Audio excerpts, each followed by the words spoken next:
after that crime against humanity, the group is formally told the truth by the king and queen of Atlantis about the situation, since the white springfish ambassador told them the truth in that, well, half-assed musical number.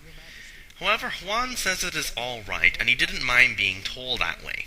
Hell, he even said he found it amusing, enlightening, and even showed him the benefits of this new life, especially since he didn't have any choice in the matter. Your Majesty, on the contrary, it's better that we were told about the situation right away. And I have to say your counselor informed us in the most amusing way, which helped us all to see the benefits. I would also like to thank you on behalf of my companions. But then why aren't your companions here with you? Your friends aren't still getting over the shock of the news, are they? No, they're still a bit surprised by it, but they understand that we had no choice in the matter. We'd either have been left there to die, or we could have been brought safely here to Atlantis, however not able to return to our world. Okay, people, this is just flipped up beyond all belief, and I cannot stress how stupid and idiotic all of this is. First of all, how is being told that you are immortal and that you can never leave Atlantis to see family members again through a flipping crapfest of a Broadway and techno musical number is the best way to be told about this? Secondly, how did he even know what the white springfish ambassador was saying? I couldn't even make out anything in his insult to music. Third, it wasn't amusing. It was terrible. Finally, you could have stayed normal human beings if they told you what was in the drinks. Plus, you had the option to refuse the drinks until you could find out what they really were. You had a choice. This movie is definitely trying to break my sanity. I swear it has a consciousness of its own. Back to the Welcome. movie. Movies are supposed to be a form of entertainment, right? Smile goes off with a white female dog, while the mice run into two rats, a Chinese rat, and a rat with a hook for a hand, who I will call Hooky and China. The two rats offer them a chance to come with them, so they can work together to leave Atlantis for good. The two of them bring Connors and Ronnie to a meeting where all the rats in Atlantis are. They plan on stealing the elixir of life so they can build up an army possibly and conquer the world when they escape, while also using Mr. Ice and his gang as allies. You know, I have really and truly no idea how that is supposed to work, but at this point I really don't give a crap, and I'm kinda siding with the rats on this issue since they wouldn't be evil in the first place if the Atlanteans would just let them go home. Wasn't this movie about, searching for the Titanic? I would have much preferred that plot. Any plot beside this one. This story is so just disjointed that it feels like Mondo TV Studios fired numerous writers and animators when they were drawing and animating one part, brought in another crew who started all over again with a different plot, but added it onto the unfinished work, and then only to do the same thing all over again. It just makes no flipping sense. The mice tell Juan, Elizabeth, and Smile about the situation, and Juan thinks they should tell the Atlanteans about it since they saved their lives and stuff. I personally wouldn't tell them since, they're keeping me hostage in a damn city. Why won't these flipping idiots see the big picture? They are trapped and being forced to live here forever and ever without telling their friends or family what happened to them, who think that they are lost at sea and dead. This has got to be the quickest and certainly the biggest case of Stockholm Syndrome I have ever seen. They deliver the news to the king, who suggests that Ronnie and Connors work as spies in the rebel squad and help them out. I personally say it would be better to just bargain with the rats so they can leave instead of forcing them to stay, which is the main reason why this is happening in the first place. The mice meet up with the rebels and somehow are elected to steal the elixir of life with Hooky and China, which will be already replaced by the good guys with a pitcher of water, but aren't they... to hell with it. The mice and rats steal the fake elixir and take it back to the rats, which have the sharks waiting with them. However, the Atlanteans and Smile are now on the move to attack the rebels, while Mr. Ice calls for backup from Vandertilt to fight against the mermen and mermaids. Okay, let's pause for a minute. So basically, it seems we will be having an epic battle where the sharks and the world above the surface fight against the Atlanteans and other sea creatures. This doesn't sound bad at all. Pretty cool, in fact. But one thing. Why did it have to be in this movie? Also, are we ever going to search for the Titanic? After all, it's the title of the damn movie. The White Springfish ambassador gets his toy army to fight against the new human force, deployed by Vandertilt as well. Among this mini toy army is a Scottish transvestite crossed with an aging Pippi Longstocking. I'm called Brumali, Your Majesty, but I'm not a little girl.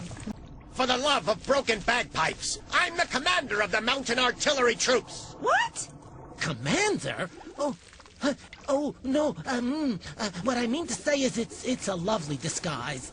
It's a curse, not a disguise. I'm dolled up like this because I fell into the hands of a little girl. Okay, this ain't a sign of me going crazy here, yet.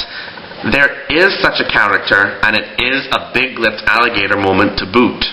The toy army takes out the human force in a very anticlimactic fight by using memory-erasing lasers that make Vandertilt and his crew forget about everything that happens. Sure, why not? And gee, you may as well teach the lesson that dogs secretly have opposable thumbs too. Anyway, they allow the rats to escape, but since they never got the real elixir of life, their improbable plans to conquer the world are dashed. As a reward for everything they did, the King of Atlantis decides to give the group a private island with a newly restored and risen Titanic as well. Raise the Titanic, anyone?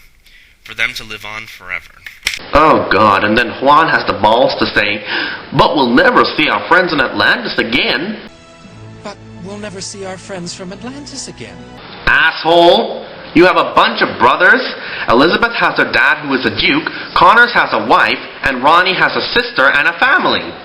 I bet you anything that they are all worried sick out of their skulls about every one of you right now.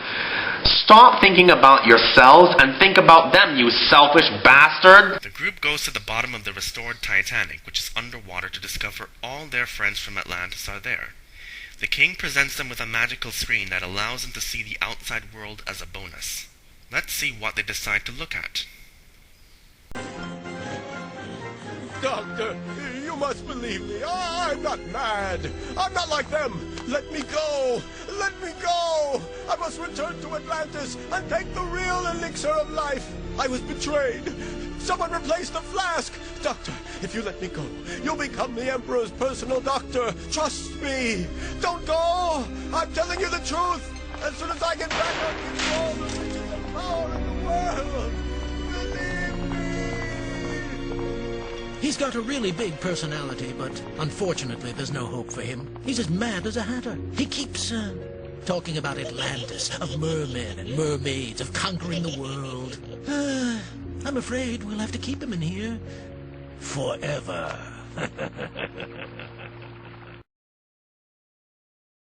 I think the raging Canadian critic probably put it best when he said to this clip, Horrible. You are horrible, horrible, horrible people.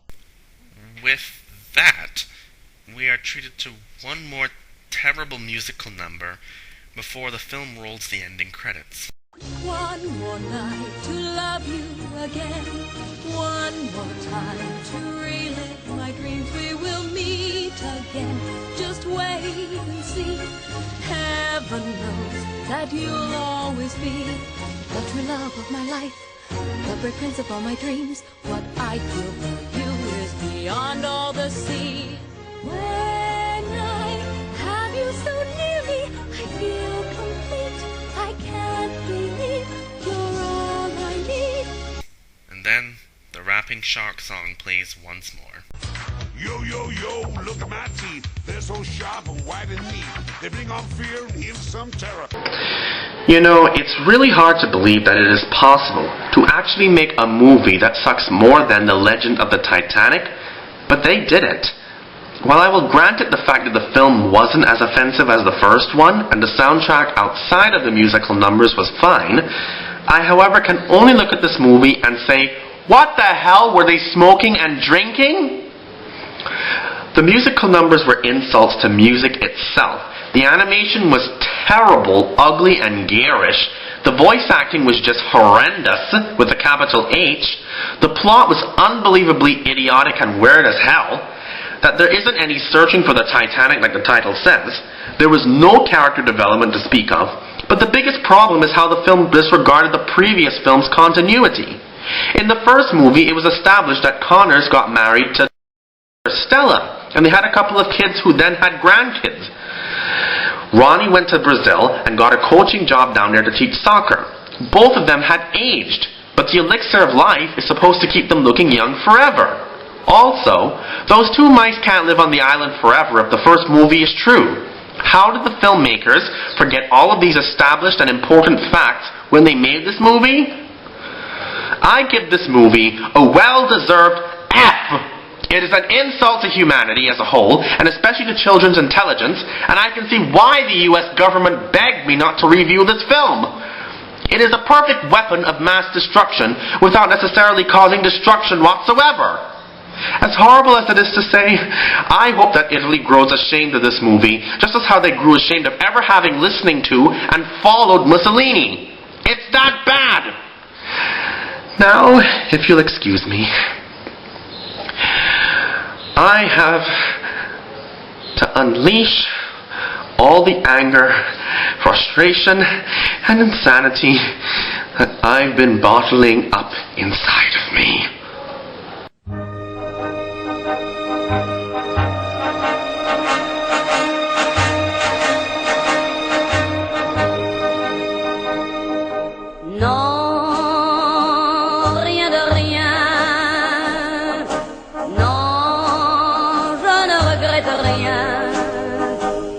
Ni le bien qu'on m'a fait, ni le mal, tout ça m'est bien égal. Non, rien de rien. Non, je ne regrette rien. C'est payé.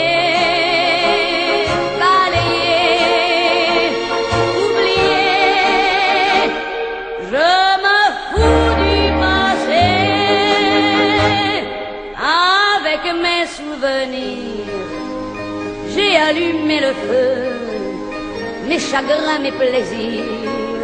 Je n'ai plus besoin de balayer les amours avec leur trémolo, balayer pour toujours.